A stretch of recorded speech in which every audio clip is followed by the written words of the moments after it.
Praise God, హల్లెలూయా. దేవుని పరిశుద్ధ నామమునకు మహిమ కలుగును గాక. దేవుని నామానికి స్తోత్రాలు. ఇప్పుడు నా మీద కొందరు చెల్లిస్తున్నాను. దేవుని వాక్యాన్ని మనం కొద్దిసేపు ధ్యానం చేసుకున్నాము. పరిశుద్ధ గ్రంథం నుండి యోహాను సువార్త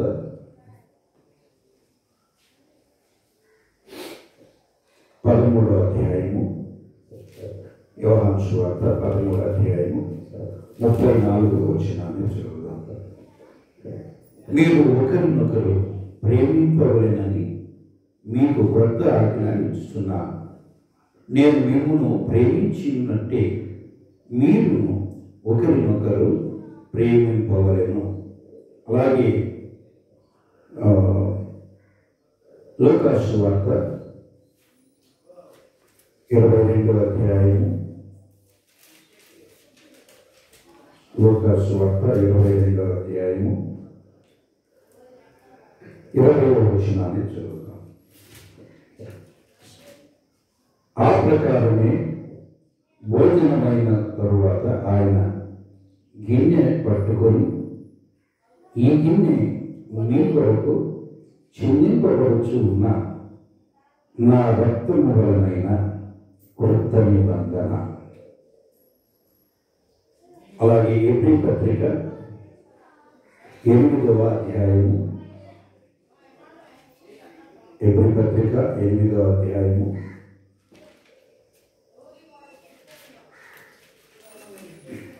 13వ వచనాన్ని చదువుతున్నాను. 8వ అధ్యాయము 13వ వచనం, చివరి వచనం. ఆయన క్రొత్త నిబంధన అని చెప్పుట చేత మొదటిది పాతదిగా చేసి ఉన్నాడు. ఏది పాతగిని ఉడికిపోవునో అది అదృశ్యమగుటకు సిద్ధముగా ఉన్నది. చాలు. దేవుని నామానికి స్తోత్రాలు. మనం చదువుకున్న ఈ వాక్య భాగమును కొద్దిసేపు ధ్యానం చేద్దాము. ఈ సమీపంగా ధ్యానించాలంటే సమయం సాగు అయినా దేవుని కృపను బట్టి కొంతవరకు దీనిలోని ప్రాముఖ్యమైన కొన్ని విషయాలు మనం ధ్యానం చేద్దాం. దేవుని చిత్తం అయితే మరొకసారి ఈ యొక్క ధ్యానాంశాన్ని మనం కొనసాగించి కంప్లీట్ చేద్దాం. దేవుని నామానికి స్తోత్రాలు. యేసు ప్రభు ఒక ఆజ్ఞ ఇస్తున్నాడు, క్రొత్త ఆజ్ఞ. ఇక్కడ 3 విషయాలు మనకు కనబడుతున్నాయి. ఒకటి క్రొత్త ఆజ్ఞ, రెండవది క్రొత్త నిబంధన, మూడవది పాత నిబంధన. క్రొత్త ఆజ్ఞ, క్రొత్త నిబంధన, పాత నిబంధన. ఈ క్రొత్త ఆజ్ఞను గురించి ప్రభు అంటున్నాడు, నేను మీకు ఒక క్రొత్త ఆజ్ఞ ఇచ్చుచున్నాను. అంటే అంతకుముందు ఒక పాత ఆజ్ఞ ఉన్నదని మనకు అర్థమవుతుంది. ఆ పాత ఆజ్ఞ ఏంటి అంటే ధర్మశాస్త్రములో చెప్పిన ఆజ్ఞ, నిన్ను వలె నీ పొరుగు అని ప్రేమించు అనేది పాత ఆజ్ఞ. అయితే యేసు ప్రభు ఇచ్చిన కొత్త ఆజ్ఞ ఏంటంటే మీరు ఒకరినొకరు ప్రేమింపవలెను అని చెప్తూ, అది ఎలా ప్రేమించాలి అంటే నేను మిమ్మును ప్రేమించినట్లు ప్రేమించండి అంటున్నాడు. నేను మిమ్మును ప్రేమించినట్లు ప్రేమించండి అన్నాడు. ఇకపోతే ఆయన ఈ లోకాల నుంచి వెళ్ళబోయే ముందు, ఆయన శిలువకు ముందుగా మేడగదిలో శిష్యులతో ఆయన పస్కా విందును ఆరగిస్తూ అప్పుడు ఒక మాట చెప్పాడు. ఒక గిన్నె ఎత్తుకొని దాని కృతజ్ఞతాస్తుతులు చెల్లించి, ఇది మీ కొరకైన చిందించబడుతూ ఉన్న నా రక్తము, ఇది క్రొత్త నిబంధన. నిబంధన రక్తము అంటే అంతకుముందు నిబంధన రక్తం ఉన్నది, పాత నిబంధన రక్తము. అది మోషే ఇశ్రాయేలు ప్రజల నిమిత్తము ప్రత్యక్షపు గుడారము దగ్గర పాప పరిహారార్థ పశువును వధించినప్పుడు ఆ రక్తమును ప్రజలపై ప్రోత్సహించి మోషే ప్రజలతో చెప్పింది ఏంటంటే, మీ విమోచనము కొరకు, మీ విడుదల కొరకు చెల్లించబడిన నిబంధన రక్తము ఇది అని చెప్పాడు. అది పాత నిబంధన రక్తము. ఒక నిబంధనను స్థిరపరచడానికి రక్తము ప్రోక్షణ, రక్త ప్రోక్షణ ద్వారానే నిబంధన స్థిరపరచబడుతుంది. కనుక పాత నిబంధనను స్థిరపరచడానికి మోషే ఓ గొర్రెపిల్ల రక్తమును తీసుకుని వారి మీద ప్రోక్షించి ఇది నిబంధన రక్తము అన్నాడు. అలాగే క్రొత్త నిబంధనను స్థిరపరచడానికి యేసు క్రీస్తు ఏం చేశాడు? తన రక్తమును ప్రోక్షించాడు, తన రక్తం ఇచ్చాడు. ఇది నిబంధన రక్తము అని చెప్పాడు. ఇక్కడ రెండు నిబంధనలు, అలాగే ప్రేమను, రెండు రకాలైన ప్రేమను గురించి చెప్పబడింది. అయితే యేసు ప్రభు ఇచ్చిన ప్రేమ ఆజ్ఞలో క్రొత్త ఆజ్ఞ అన్నాడు. ఇది ప్రేమను గురించిన ఆజ్ఞ. యేసు ప్రభుని నమ్మిన వారు ఏం చేయాలి అంటే ఒకరినొకరు ప్రేమించుకునేవారై ఉండాలి అని చెప్పాడు. ఎలా ప్రేమించుకోవాలయ్యా ఒకరినొకరు అంటే, నేను మిమ్మల్ని ప్రేమించాను కదా, అలాగే మీరు కూడా ఒకరినొకరు ప్రేమించాలి అని చెప్పాడు. పాత నిబంధనలో మనం గమనించినట్లయితే దేవుడు మనల్ని ప్రేమించాడు, మనుషులను దేవుడు ప్రేమించాడు. ఈ ప్రేమ నిరంతరము కొనసాగుతూనే వచ్చింది. ఇక్కడ ఈ సందర్భంలో నేను ఈ దినము చెప్పే అంశం ఏంటంటే, దేవుని ప్రేమ మానవుని బలహీనత. దేవుని ప్రేమ మానవుని బలహీనత. ఆదిలో దేవుడు మనం గమనిస్తే మనుషుల్ని సృజించినప్పుడు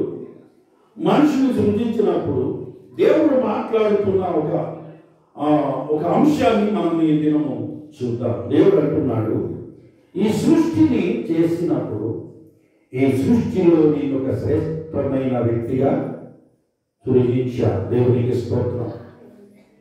సృష్టి అంతటిని కేవలము నా మాటతో సృజించాను, కానీ నిన్ను నా చేతులతో నిర్మించాను. నా మాటలో నుండి వచ్చిన జీవాన్ని సృష్టి పొందుతుంది, కానీ నేను నీకు జీవవాయువును ఊది జీవాత్మ కలిగిన వాడిగా నేను నిన్ను చేశాను. అయితే నీవేం చేశావు? నా ఆజ్ఞను మీరి పాపము చేశావు. నేను నిన్ను ప్రేమించాను, నిన్ను నా స్వరూపములో, నా పోలికలో, నా ఆత్మనిచ్చి నిన్ను సృష్టించాను. కానీ నీవేం చేశావు? నా ఆజ్ఞను మీరే. అయినను, దేవునికి స్తోత్రం, హల్లెలూయా, ఈ మాట గుర్తుపెట్టుకోవాలి. అయినను నేను నిన్ను ప్రేమిస్తూనే ఉన్నా. అందుకే నీవు నశించిపోకూడదని, నీవు భౌతికంగా మరణించకుండా ఆధ్యాత్మికంగా మరణించకుండా ఉండడం కొరకు భౌతిక మరణాన్ని ఆపడానికి బదులు నీ కొరకు ఒక జంతువును వధించాను. దాని రక్తముతో ప్రాయశ్చిత్తము చేసి దాని చర్మమును మీకు వస్త్రములుగా ఇచ్చాను. మీ మీ ఆత్మ నశించిపోకుండా ఉండడం కొరకు రక్షకుని మీ కొరకు పంపిస్తానని వాగ్దానము చేశారు. అవునా కాదా? వాగ్దానము చేశారు. మీరు ఆదికాండం 3వ అధ్యాయంలో చదివితే దేవుని వాగ్దానము, దేవుడు చేసిన కార్యం, మానవుడు చేసిన పాపం మనకు కనపడుతుంది. అలాగే జల ప్రళయంలో మహాప్రళయము భూమి మీద సంభవించినప్పుడు ఆ ప్రళయములో నువ్వు నశించిపోకుండా ఉండడానికి ఓడ నిర్మాణము చేసుకుని అందులో నిన్ను భద్రము చేశాను. ఆ ప్రళయము నుండి నేను నీకు తప్పిస్తే, ఆ మహాప్రళయము నుండి నేను తప్పించి బ్రతికిస్తే నీవేం చేశావు? నీవు తాగి వస్త్రహీనుడు అయి పండుకొని నీ కుమారుల్లో ఒకడు శాపగ్రస్తుడు అవడానికి కారకుడవయ్యావు. ప్రియ సహోదరుడా, సహోదరి, తాగి నువ్వు ఎక్కడ పడితే అక్కడ పడిపోయి వస్త్రహీనుడు అయిపోవడం ద్వారా నువ్వు చెడగొట్టుకోవడమే కాకుండా ఆ పరిస్థితిని చూసిన వారిని శాపగ్రస్తులు చేస్తున్నావు. నేనైతే నిన్ను ప్రేమించాను, ప్రళయము నుండి తప్పించా. ఆ మహాప్రళయంలో భూమి మీద ఉన్న సమస్తము నాశనమైపోయి, కానీ నేను మాత్రం నిన్ను రక్షించాను. అయితే నువ్వేం చేశావు? తాగుబోతువై తాగి వస్త్రహీనుడవై పడి ఉన్నావు.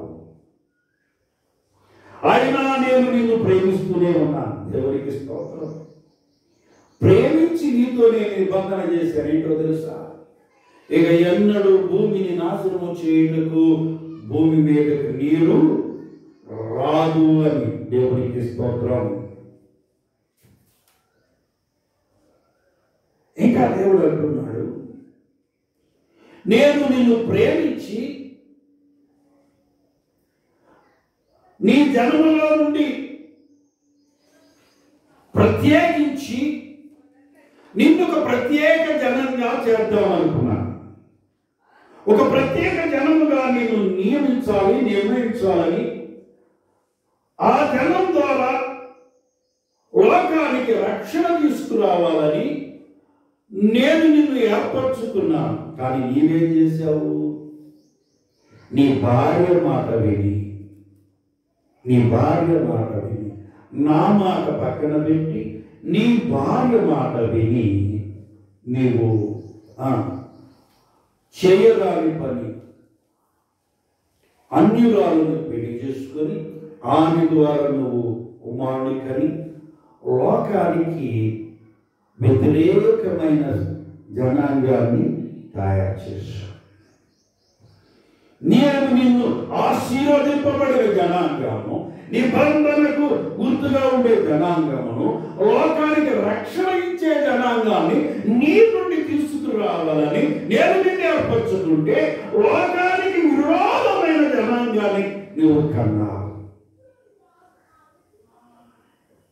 ప్రియ సహోదరుడా, సహోదరి, దేవుని ఉద్దేశము లోకములకు దీవెనకరమైన సంతానం నేను నీకు ఇవ్వాలనుకుంటే నువ్వు అక్రమముగా లోకములకు విరోధమైన సంతానాన్ని కంటున్నావు.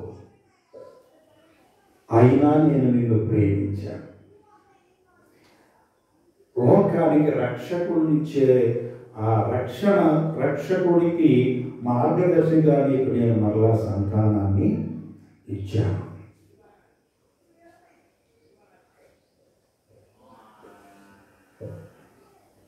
నేను నిన్ను ఏర్పరచుకొని నా ప్రజల పైన నాయకుడిగా ఏర్పాటు చేసి మాట్లాడటం చేతగాని నేను నా ప్రజల పైన నాయకుడిగా నియమించి నా ప్రజలను వాగ్దాన దేశానికి నడిపించడానికి నేను ఏర్పరచుకుంటే నాయకుడిగా నీవేం చేశావు?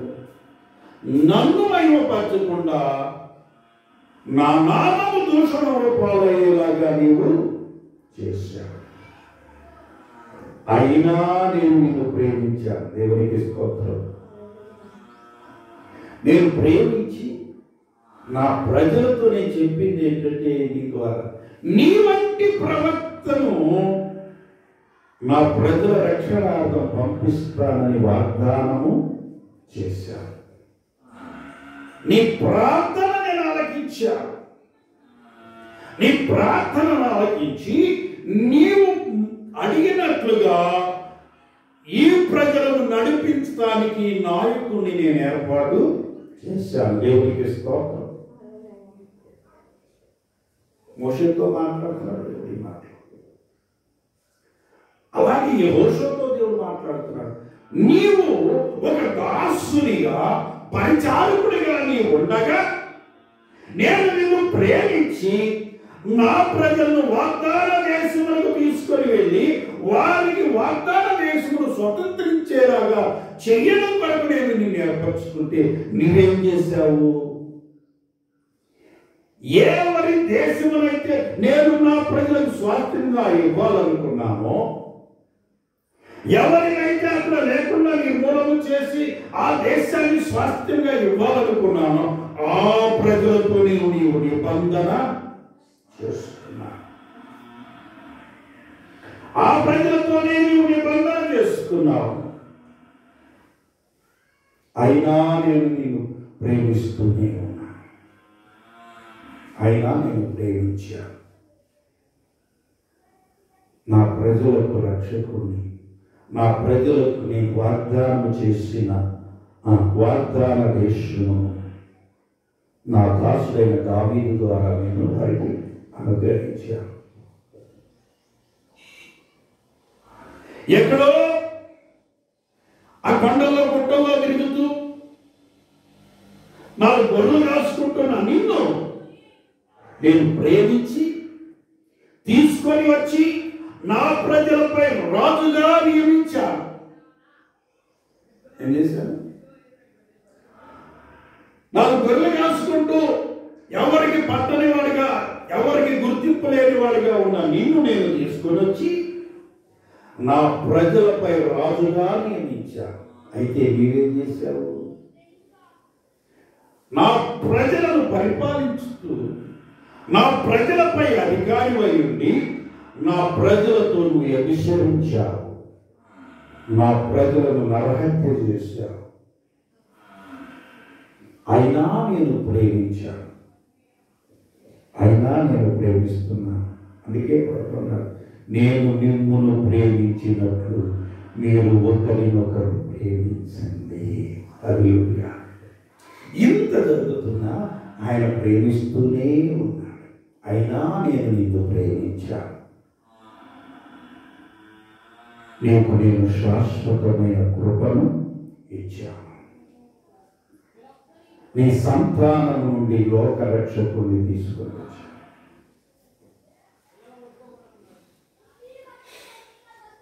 కాబట్టి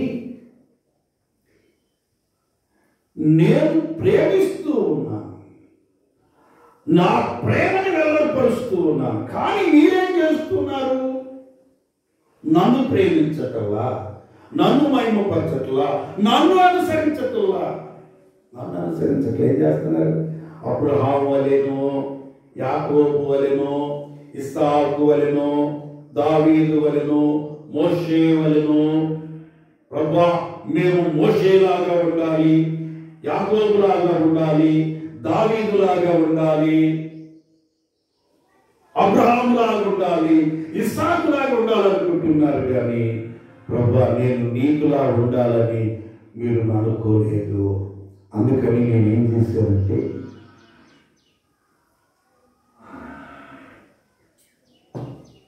నా కుమారుణ్ణి మీ దగ్గరకు పంపించాను. ఎందుకంటే నా కుమారునిలాగైనా మీరు ఉండాలి, నా కుమారునిలాగా మీరు ఉండాలని నా కుమారుని మీ దగ్గరకు పంపించాను. నా కుమారుడు వచ్చి మీకు మాదిరి చూపించాడు. పేతురు అంటాడు, క్రీస్తు శ్రమపడి మనము తన అడుగుజాడల యందు నడుచుకున్నట్లు మనకు మాదిరి ఉంచిపోయేను.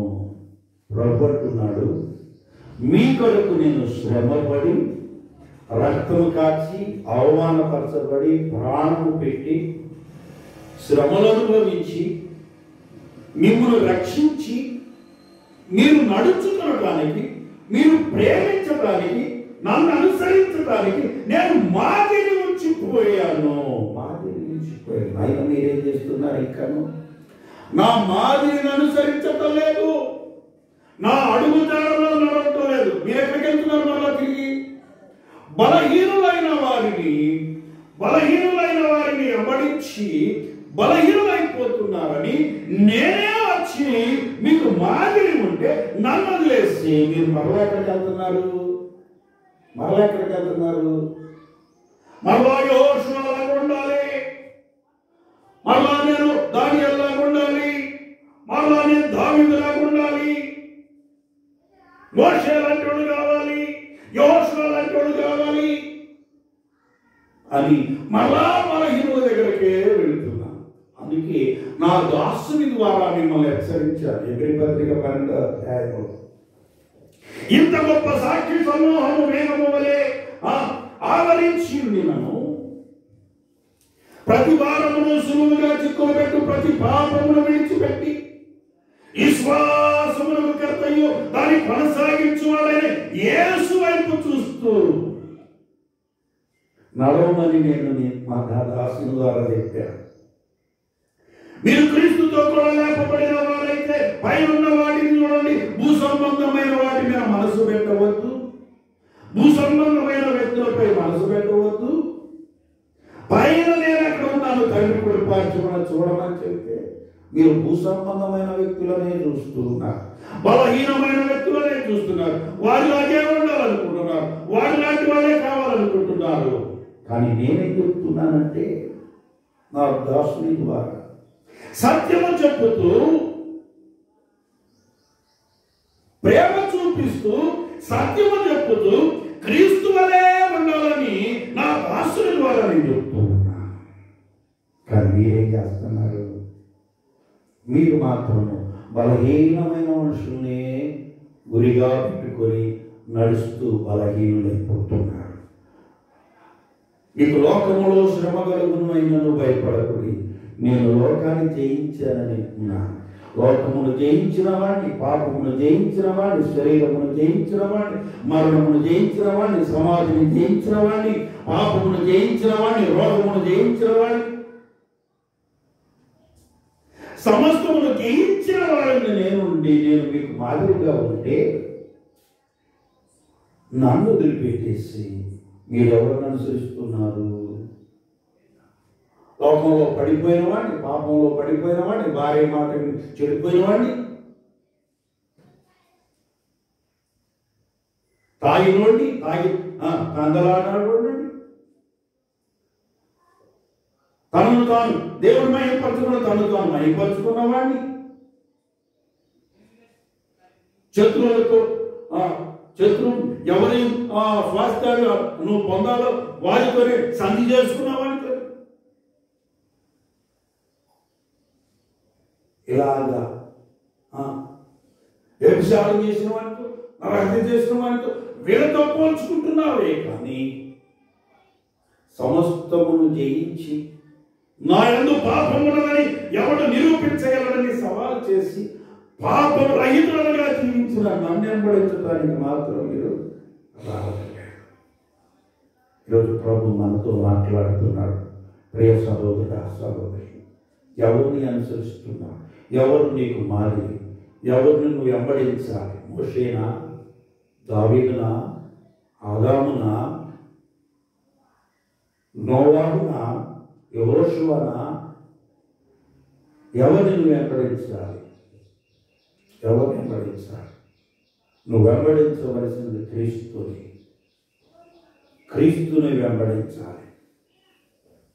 కానీ క్రీస్తుని వెంబడించట్లేదు. ప్రభు మనతో అందుకే చెప్పాడు, ప్రభు మనతో అందుకే చెప్తున్నాడు, మీరు నన్ను ప్రేమించండి, నేను మిమ్మల్ని ప్రేమించినట్లుగా మీరు ఒకరినొకరు ప్రేమించండి.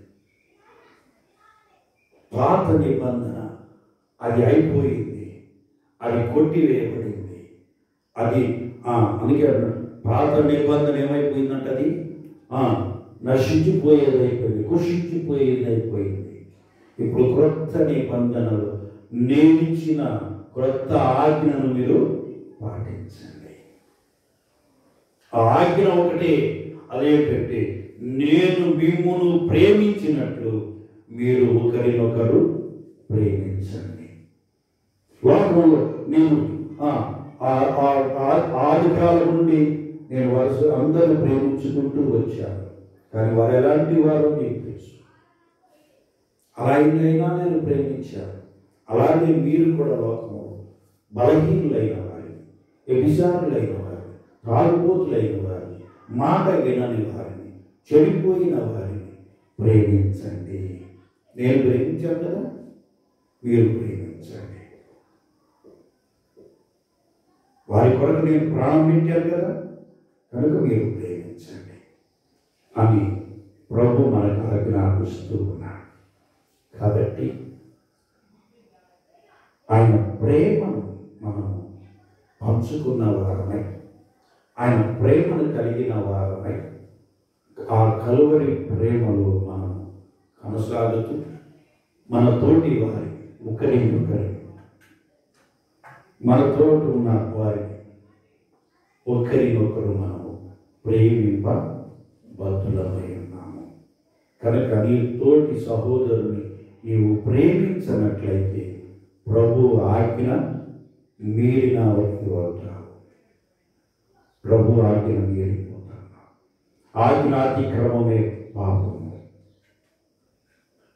ఇంకా ప్రభు ఇంకో మాట ఏం చెప్పాడంటే, మీ శత్రువులను ప్రేమించండి. శత్రువులను ప్రేమించాలి. మనకు విరోధంగా ఉన్న వారిని ప్రేమించాలి. ఎందుకు ప్రేమించాలంటే ఆయన అంటున్నాడు, నేను ప్రేమించాను అంటున్నాడు. చూడండి, రోమపత్రిక 5వ అధ్యాయము, రోమపత్రిక 5వ అధ్యాయము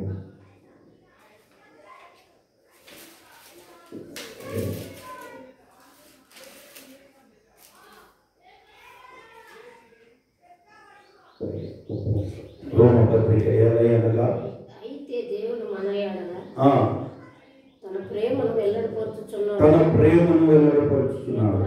ఎట్లనగా మనమింకను పాపులమై ఉండగా క్రీస్తు మన కొరకు చనిపోయేను. కాబట్టి ఆయన రక్తము వలన ఇప్పుడు నీతిమంతులుగా ఆయన ద్వారా ఉగ్రత నుండి రక్షించబడుతున్నాము. అలాగే ఎలాగనగా శత్రువులమై ఉండగా ఆయన తన కుమారుని మరణము ద్వారా మనం దేవునితో సమాధానం. కనుక శత్రువులమై ఉండగా ప్రేమించాడు, పాపులమై ఉండగా ప్రేమించాడు. అలాగే 6వ వచనంలో చూస్తే బలహీనులను ప్రేమించాడు, బలహీనులుగా ఉన్నగా ప్రేమించాడు. కనుక నేను మిమ్మల్ని ప్రేమించాను. మీరు బలవంతులని కాదు నేను ప్రేమించింది, మీరు బలహీనులని ప్రేమించాను. నేను మిమ్మల్ని ప్రేమించాను, మీరు పరిశుద్ధులని కాదు, మీరు పాపులని నేను నిన్ను ప్రేమించాను. నేను మిమ్మల్ని ప్రేమించాను, నేను నా స్నేహితులని కాదు, నా శత్రువులుగా ఉండగా నేను మిమ్మల్ని ప్రేమించి మీ కొరకు నా ప్రాణము పెట్టాను. కనుక నా ప్రియ సహోదరా సహోదరి, ప్రభు మనకు నేర్పిస్తుంది ఏంటంటే, నేను మిమ్మల్ని ప్రేమించి మీ కొరకు ప్రాణం పెట్టాను కనుక మీరును ఒకరినొకరు ప్రేమించాలి. మీరును మీ శత్రువులను ప్రేమించాలి. మిమ్మల్ని హింసించే వారి కొరకు ప్రార్థించాలి అని ప్రభు మనకు నేర్పిస్తున్నాడు. నువ్వు వెళ్ళి పాటలు పాడగానే ప్రభు ఆ ఆజ్ఞను పాటించినట్లు లెక్క కాదు, ప్రార్థన చేయగానే లెక్క కాదు. కానీ ప్రభు ఏమైతే చేశాడో అది మనం చేయాలి. ప్రభు ఏమైతే చెప్పాడో దాన్ని మనం చేసినప్పుడే మనము ప్రభు చిత్తములో నడిచిన వారం అవుతాం. కాబట్టి నువ్వు ఎవరిని ప్రేమిస్తున్నావు? ప్రభువును ప్రేమిస్తున్నావా? ప్రభువును అనుసరిస్తున్నావా? ప్రభు చిత్తాన్ని జరిగిస్తున్నావా? ఒకసారి మనం పరీక్షించుకున్నాం. ఇంకా లేకపోతే ఎవరిని అనుసరిస్తున్నావు? ఎవరిని మాదిరి అనుకుంటున్నావు? మోషే మాదిరి అనుకుంటున్నావా? యాకోబు మాదిరి అనుకుంటున్నావా? ఇస్సాకు మాదిరి అనుకుంటున్నావా? అబ్రహాము మాదిరి అనుకుంటున్నావా? దావీదు మాదిరి అనుకుంటున్నావా? ఎవరిని మాదిరిగా చూసుకుంటున్నావు? పేతురు మాదిరి అనుకుంటున్నావా? పౌలు మాదిరి అనుకుంటున్నావా? ఎవరిని మాదిరిగా చూసుకుంటున్నావు? యేసే మనకు మాదిరి అయి ఉన్నాడు. ఆయనను అనుసరించడం మనం ధన్యులము. ఆయన అనుసరించినప్పుడు మనకి పరిపూర్ణం అవుతాము, మనం ధన్యులం అవుతాం. అటు కృప పరిశుద్ధాత్మ దేవుడు మనకు దయచేయగాక. ఆమె చిన్న ప్రార్థన చేద్దాం. ప్రేమ కలిగిన తండ్రి స్తోత్రం. ఈ ఉదయకాలం మీరు మాతో మాట్లాడిన ప్రతి మాటను బట్టి నేను స్తుతిస్తున్నా తండ్రి. ఈ మాటలు మీరు దీవించి ఆశీర్వదించండి. ప్రతి హృదయంలో కార్యం చేయట్లు కృప దయచేయమని మమ్మల్ని మేము సరి చేసుకొని ప్రభువా నీ వైపు చూసుకొని నిన్ను మాదిరిగా ఉంచుకొని నీ అడుగుజాడల్లో నడిచే కృపా వాటిని మాకు దయచేయమని యేసు నామమున ప్రార్థిస్తున్నాను తండ్రి. ఆమేన్.